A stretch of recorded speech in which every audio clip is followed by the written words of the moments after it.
Conference హాల్లో వాతావరణం గంభీరంగా ఉంది. ఇప్పటివరకు సాగర్ను అంత కోపంగా చూడకపోవటంతో మీటింగ్కి అటెండ్ అయిన అందరూ భయంతో బిగుసుకుపోయారు.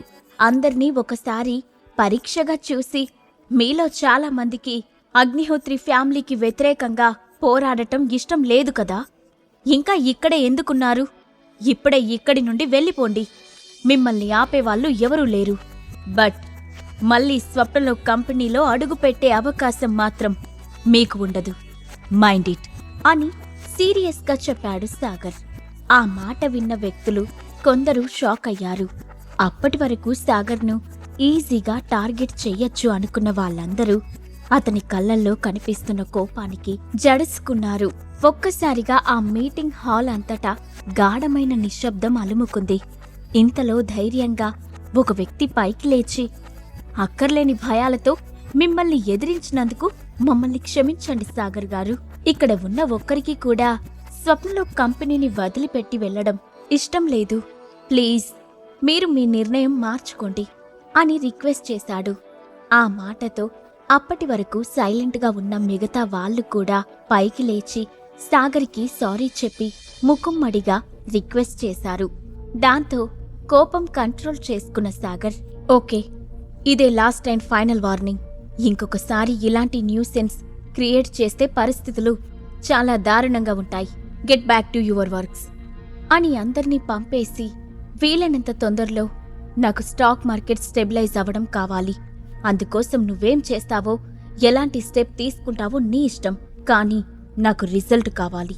అందుకోసం నువ్వు కంపెనీ ఫండ్స్ ఎంత యూజ్ చేసినా అబ్జెక్షన్ చెప్పను. అండర్స్టాండ్ అని సీరియస్గా జాస్మిన్కి ఇన్స్ట్రక్షన్స్ ఇచ్చి అక్కడి నుండి బయటకు వెళ్లిపోయాడు సాగర్. ఈ మధ్యకాలంలో ఏర్పడిన ఎకనామికల్ క్రైసిస్ కారణంగా కామన్ పీపుల్ బ్యాంక్లో డబ్బు ఉంచడానికి కూడా భయపడుతూ ఉంటే, వీళ్ళందరికీ భిన్నంగా ఆఫీసర్ జ్యోతి మాత్రం తన శాలరీలో కొంత అమౌంట్ బ్యాంక్లో క్రెడిట్ చేసుకోవడానికి వచ్చింది. క్యాష్ డిపాజిట్ కౌంటర్లో జనం ఎక్కువగా ఉండటంతో క్యూలో నిలబడిన ఆమె వీఐపీ వింగ్లోకి వెళ్తున్న సాగర్ను చూసి షాక్ అయ్యింది. అక్కడ ఉన్న ఒక lady staff, hello sir, how can I help you అని హుందాగా అడిగింది. హలో మిస్, నేను నా అకౌంట్ నుండి అమౌంట్ డ్రా చేసుకోవడానికి వచ్చాను, లోపలికి వెళ్ళొచ్చా అని మర్యాదగా అడిగాడు. అయితే క్యాజువల్ వేర్లో ఉన్న సాగర్ను చూసి, ఇక్కడ కామన్ పీపుల్కి అనుమతి లేదు సార్, మీరు బయట ఉన్న కామన్ లైన్లో వెయిట్ చేయండి అని చెప్పింది. హో రియల్లీ? ఈ కార్డ్ చూసిన తర్వాత కూడా మీరు అదే విషయం చెప్తారా అని తన వ్యాలెట్లో ఉన్న బ్లాక్ కార్డు తీసి చూపించాడు సాగర్. కానీ ఆమెకు ఉన్న నాలెడ్జ్కి బ్లాక్ కార్డు గురించి తెలియకపోవడంతో, ఏంటి సార్, ఏదో పిచ్చి కార్డు తీసుకొచ్చి చూపించి లోపలికి వెళ్లాలని అనుకుంటున్నారా? అలాంటివేం కుదరవు. ఊరు పేరు లేని ఎంప్టీ కార్డ్స్ ఇక్కడ చెల్లవు. బయటకు నడవండి అని గట్టిగా అరిచింది లేడీ స్టాఫ్. వాట్? ఈ కార్డు గురించి మీకు తెలియకపోతే మీ మేనేజర్ను అడగండి. అంతేకాని మిడిమిడి జ్ఞానంతో నన్ను ఇన్సల్ట్ చేస్తే మాత్రం చూస్తూ ఊరుకోను. వెంటనే మీ మేనేజర్ను పిలవండి అని ఆర్డర్ వేసినట్లే చెప్పాడు సాగర్. కానీ లేడీ స్టాఫ్ అతని మాటలు నమ్మకుండా తాను పట్టిన కుందేలుకి మూడే కాళ్ళు అన్నట్టుగా వాదించడంతో విసిగెత్తిన సాగర్ విసురుగా మేనేజర్ క్యాబిన్ దగ్గరికి వెళ్లాడు. సార్, అలా నా అనుమతి లేకుండా మీరు మేనేజర్ క్యాబిన్కి ఎలా వెళ్తారు అని లేడీ స్టాఫ్ ఆపుతున్నా కూడా పట్టించుకోలేదు. నేరుగా మేనేజర్ ముందుకు వెళ్లి, మీ బ్యాంక్లో వర్క్ చేసే ఎంప్లాయీస్కి మీరు ఇష్యూ చేసే కార్డ్స్ గురించి కాస్త ఐడియా కూడా ఉండదా అని సీరియస్గా అడిగాడు సాగర్. ఆ మాటలకి, what nonsense are you talking mister? మీరు ఎవరి గురించి మాట్లాడుతున్నారు అని అడుగుతూనే వెనక హడావిడిగా వచ్చిన లేడీ స్టాఫ్ను చూసి ఏదో జరిగిందని సెన్స్ చేసి అలర్ట్ అవుతూ, what happen sir? Anything serious అని గంభీరంగా అడిగాడు మేనేజర్. మీ స్టాఫ్ ఈ కార్డు చూపించిన తర్వాత కూడా క్యాష్ డ్రా చేసుకోవడానికి నన్ను వీఐపీ వింగ్లోకి వెళ్లనివ్వడం లేదు అని అప్పటి వరకు జరిగిన గొడవ మొత్తం చెప్పి, నాకు అర్జెంటుగా ₹1,00,00,000 కావాలి. ఇప్పటికే చాలా ఆలస్యమైపోయింది. దీనికి సొల్యూషన్ చెప్పండి మిస్టర్ అని మేనేజర్ వైపు సూటిగా చూశాడు సాగర్. ఆ మాట విన్న మరుక్షణం సాగర్ చేతిలో కార్డు తీసుకొని స్పెషల్ స్వైపింగ్ మెషిన్లో స్వైప్ చేసి డీటెయిల్స్ చెక్ చేసిన మేనేజర్ తన చైర్ నుండి గబుక్కున పైకి లేచి, hello mister Sagar Agnihotri, nice to meet you. మా స్టాఫ్ నిర్లక్ష్యానికి మీకు నేను సారీ చెప్తున్నాను. తనకి బ్లాక్ కార్డు యొక్క విశిష్టత తెలియక మీతో దురుసుగా ప్రవర్తించింది. ఈ ఒక్కసారికి క్షమించి వదిలేయండి అని రిక్వెస్ట్ చేశాడు మేనేజర్.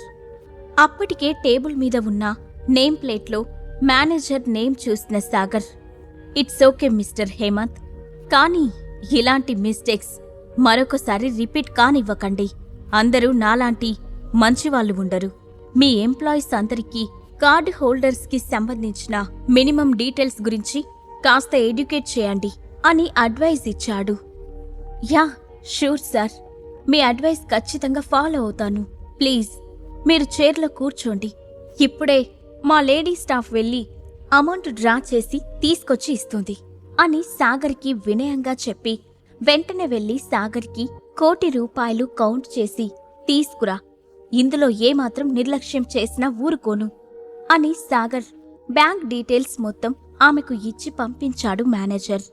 కాసేపటికి ఒక బ్యాగ్లో అమౌంట్తో అక్కడికి వచ్చిన లేడీ స్టాఫ్ భయపడుతూనే ఆ బ్యాగ్ సాగర్కి ఇచ్చి, ఐఎమ్ వెరీ సారీ సార్, మీ గురించి తెలియక పొరపాటు చేశాను.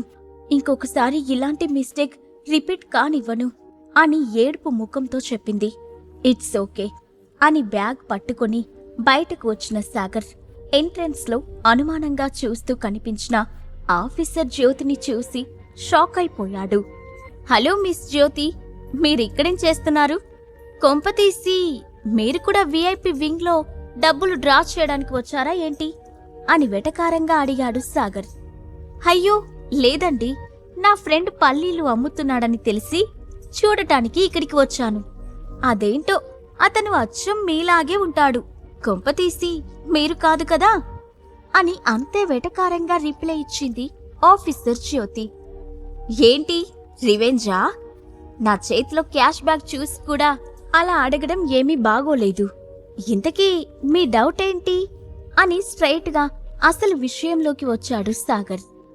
మీరు శైలజారెడ్డి ఇల్లరికపు అల్లుడని, పిన్నిస్ కొనుక్కోవడానికి కూడా పెళ్ళాం మీద ఆధారపడతారు అని బయట టాక్.